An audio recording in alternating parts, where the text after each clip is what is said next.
And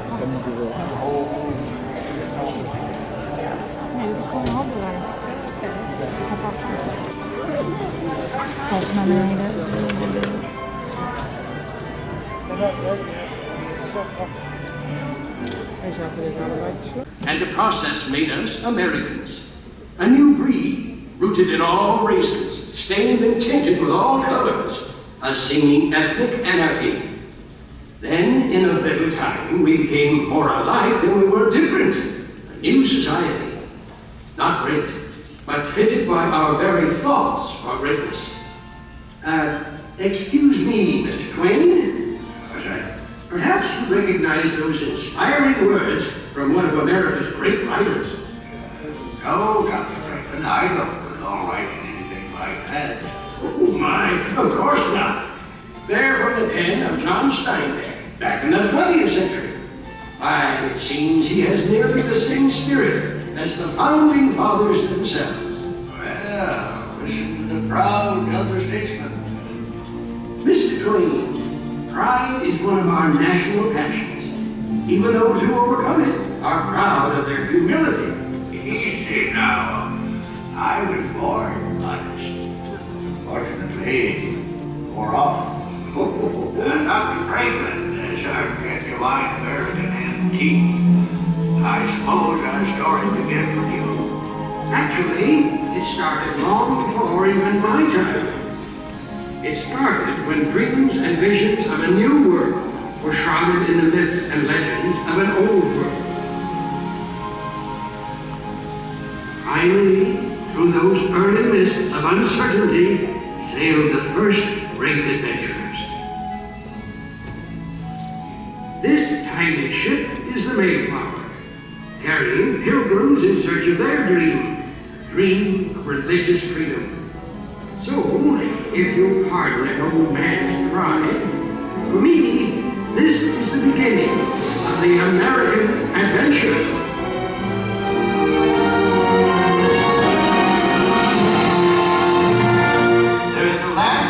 This ocean I'm waiting to see, a land for these people who dream to be free. So stand by the mainsail, the fierce storms will race. Our love with teammates, our King Neptune will face. You think that these land lovers never would last? This cargo of pilgrims, well, we for the mast. It's land home behind me. At last we've arrived, and praise be to God, nearly all have survived. But a look o'er this wilderness brings me to dread that the first bitter winter may leave all dead. They call themselves pilgrims, these poor wretched souls, with a dream to be free in the new world they're going. Yes, far from welcoming the early settlers, this land severely challenged them. It was a struggle for survival that gained but a tiny toll in a vast, untamed wilderness. In the decades that followed, a new challenge began to emerge. We were growing more and more apart from the mother country. Passion began to darken, and she never governs wisely. The British think it's fools we be. If they tax our trade, then our life will be next, and soon all else we possess. Hear me now. You ask defense against the French and the Indians. Should you not help pay for it? Parliament's colonial policy is both arbitrary and unjust. That's nonsense. The same tea that costs you 3 shillings a pound costs us 6. First, we spoke out with our voices. Then, we spoke out with action, with a growing defiance that led to the Boston Tea Party. Hear ye! Hear ye! By royal proclamation, His Majesty King George III hereby sets... Look at this! They're closing the harbor! But surely we could work something out. Our king deals with wrongdoing. Your king, you Tory! Either we cut the ties with England, or we surrender our liberty! Finally, the time had come to speak with one voice in a declaration of independence. Good evening, Mr. Jefferson. Have you finished the new draft yet? Those are new drafts all over the floor, Dr. Franklin. It seems one stroke of this pen brings 2 changes from Congress. I told you John Adams should have written this. Oh, by his own admission, you can write circles around him. Mr. Adams has not been prisoner in this law for 17 days. I shall continue tomorrow. You must continue now. Thomas, it is difficult to make 13 clocks chime at the same time. But we must carefully justify the separation. Dr. Franklin, while you slept soundly through the meeting this afternoon, we did manage to justify separation. We hold these truths to be self-evident, that all men are created equal, that they are endowed by their Creator with certain inalienable rights, that among these are life, liberty, and the pursuit of happiness. And to secure these rights,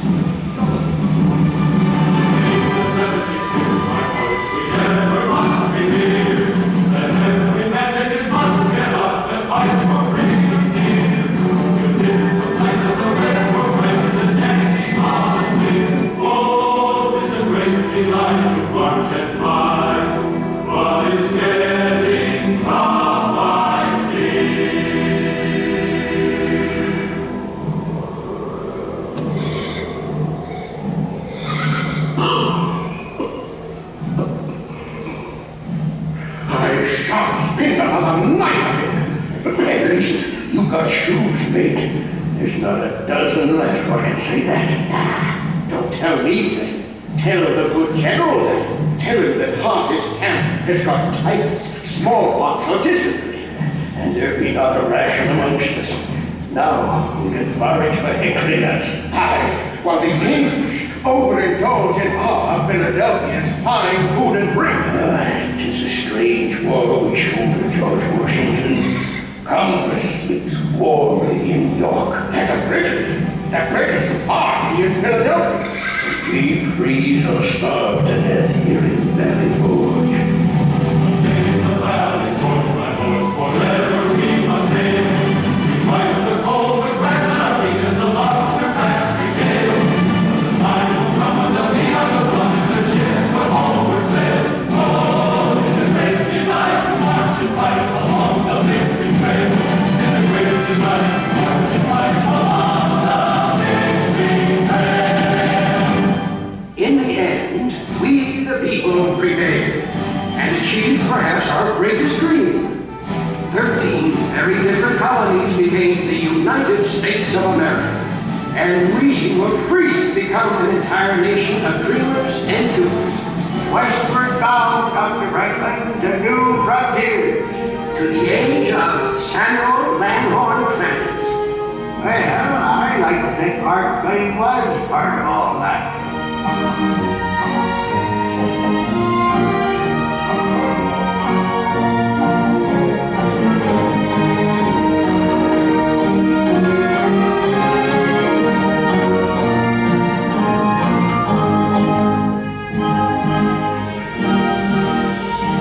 Yes, sir, Dr. Franklin.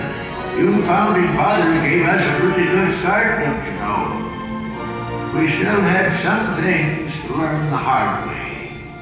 Seems a whole bunch of folks found out we the people didn't yet mean all the people. Folks like Frederick Douglass. Even amidst the cricket song here among Mark Twain's beloved Mississippi, I hear the noise of chains and the crack of the whip. Yet there is hope.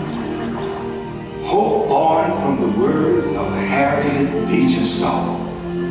Uncle Tom's Cabin has given our nation a key, which can unlock the slave prison to millions. Anti-slavery is no longer a thing to be prevented. It is grown too abundant to be snuffed out like a lantern. Troublemakers like Douglas got us into this mess. We only wanted freedom, not war. Well, listen to my abolitionist brother. What? Pa, he's gonna make a real good Philly Yankee. We got a good cause, Johnny Red. Quiet, both of you. You're gonna ruin Ma's birthday. No. Ain't nothing can ruin today. We're all together. That's what counts. Now, you go ahead, Mr. Brady. All right, everybody. Hold real still now.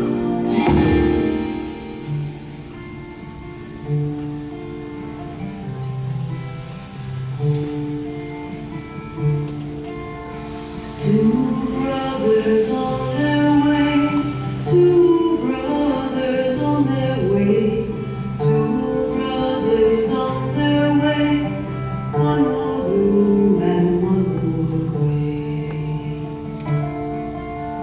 One more blue and one more gray, as they marched along their way. The fife and drum began to play. Oh, on a beautiful morning.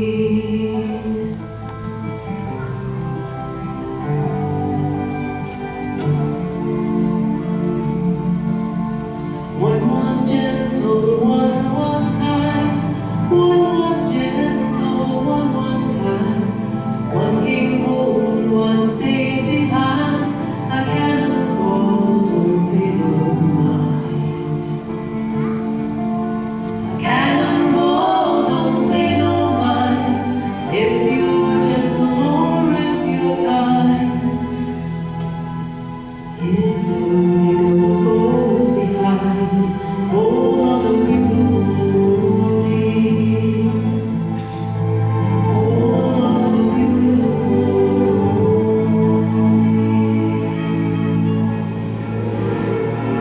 At last, the terrible Civil War ended. The time had come to rebuild our shattered nation. And a new wave of immigrants would help us do it. From around the world they came, these new Americans. 1,000 noble curves of Delta, all pouring into one. Seems there was a new dawn coming to the American adventure. Enough of your words. Let your new dawn be to the final sunset on my people's suffer. When I think of our condition, my heart is heavy. I see men of my own race treated as outlaws or shot down like animals. I hope that all of us may be brothers with one country around us and one government for all.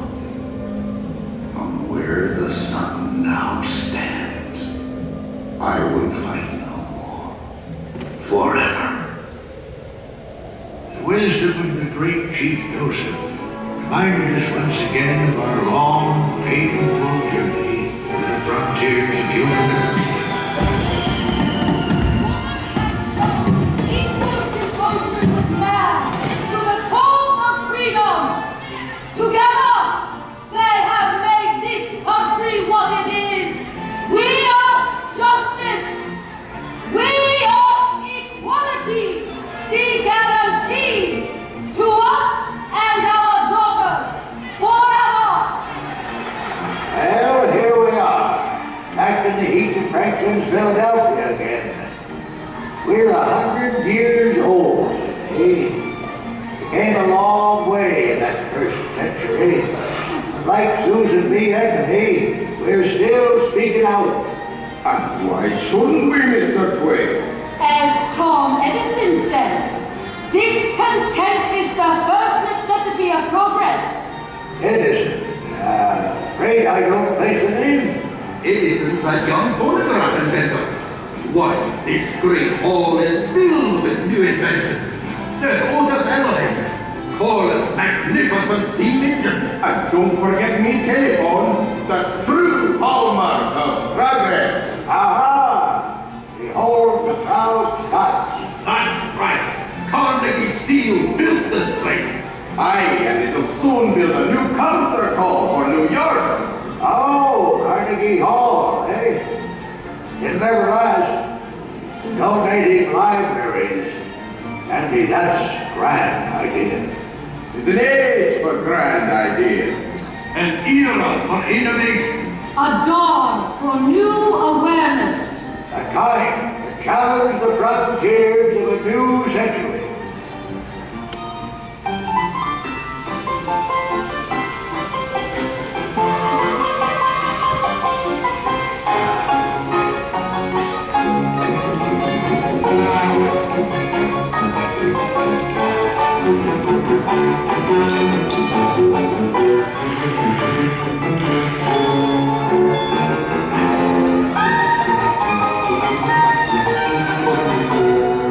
Yes, sir. We soared into the 20th century on the wings of invention and the winds of change.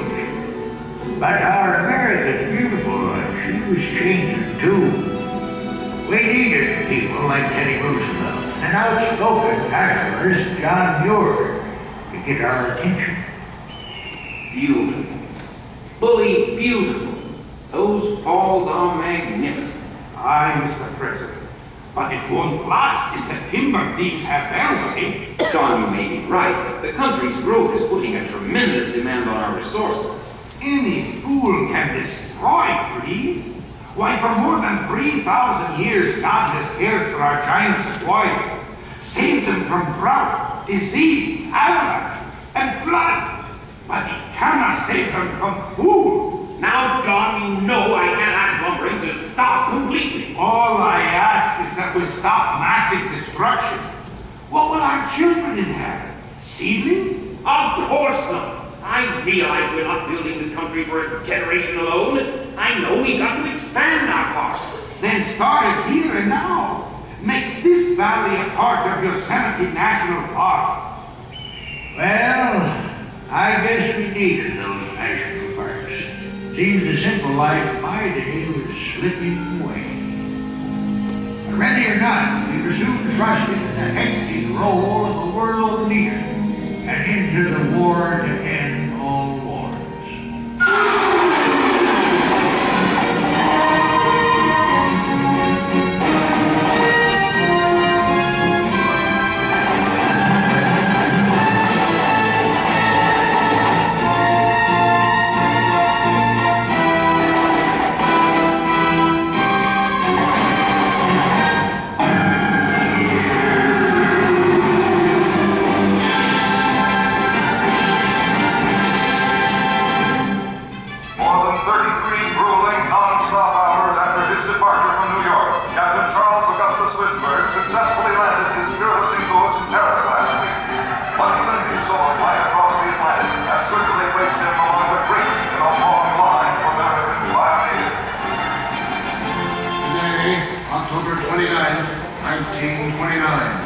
Wall Street became America's greatest wall of rubble. This stock market crash astonished the golden dreams of millions. Once I built a tower to the sun, brick and rivet and lime. Once I built a tower, now it's done. Brother, can you spare a dime? Spare dime? Sure. Buy 4 barrels, and I'll loan you back to 10 cents. Hey, Sam, I heard tell there's New York millionaires that selling apples too. You mean ex-millionaires, don't you? Hey, it looks like the storm is finally letting up. Yeah, maybe the Sunday drivers will come out and hunt for gas. Ain't many folks will pay no 18 cents a gallon. Hey, Mr. Fellas, old FDR's been in all the way. Frankly and boldly, this great nation will endure, as it has endured, will revive and will prosper. So first of all, let me assert my firm belief that the only thing we have to fear is fear itself. Yeah, I sure hope he's right. Folks could use a little prosperity around these parts. Yes, sir. Before this depression, we sure had enjoyed special blessings. Holy. But you know, it seems to me that we was a mighty cocky nation. We've begun to believe that the height of civilization was an automobile, a radio, and a bathtub. Of course, now we're a whole lot smarter. Now Congress wants to trim down the Navy so it'll fit into the bathtub too. You know, it seems to me like we're the only nation in the world that waits till we get in the war before we start getting ready for it. Yesterday, December 7th, 1941, at the Florida the United States of America was suddenly and deliberately attacked by naval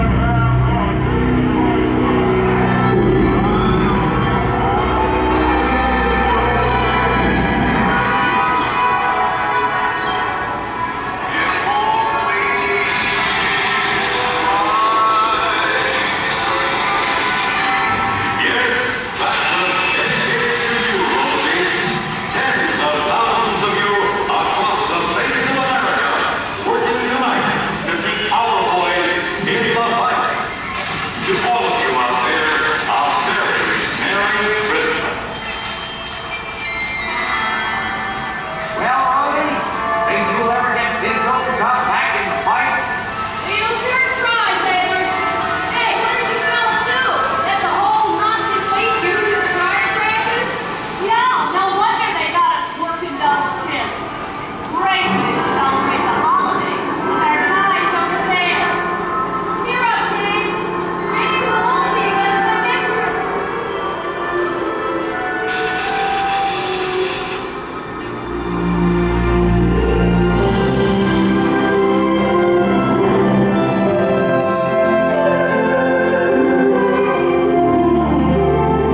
of our America now. I think the founding fathers never dreamed of an America like this. Of course not. We weren't dreamers, we were visionaries. That is why our Constitution withstands the rigors of time. Easy now, Dr. Franklin. This nation's still just a youngster, don't you know? Why, some countries have been around for 50 centuries. We're barely into our third. That's true, but look what we've accomplished in that tiny span of time. My dear Doctor, earlier you found John Steinbeck so inspiring. And he also sounded this warning. We now face the danger which in the past has been the most destructive to the human. Success, plenty, comfort, and ever-increasing leisure. No dynamic people has ever survived these dangers. I may have invented these bifocals I'm wearing, but I can assure you they are not rose-colored. Mr. Twain, the golden age never was the present age. But with human liberty, we can fulfill the promise and meaning of America. To everyone a chance, believed Thomas Wolfe. To all people, regardless of their birth, the right to live, to work, to be themselves, and to become whatever their visions can combine to make them. This is the promise of America. Mr. Twain, 'tis easy to see, hard to foresee, but I foresee the American adventure to continue a long, long time.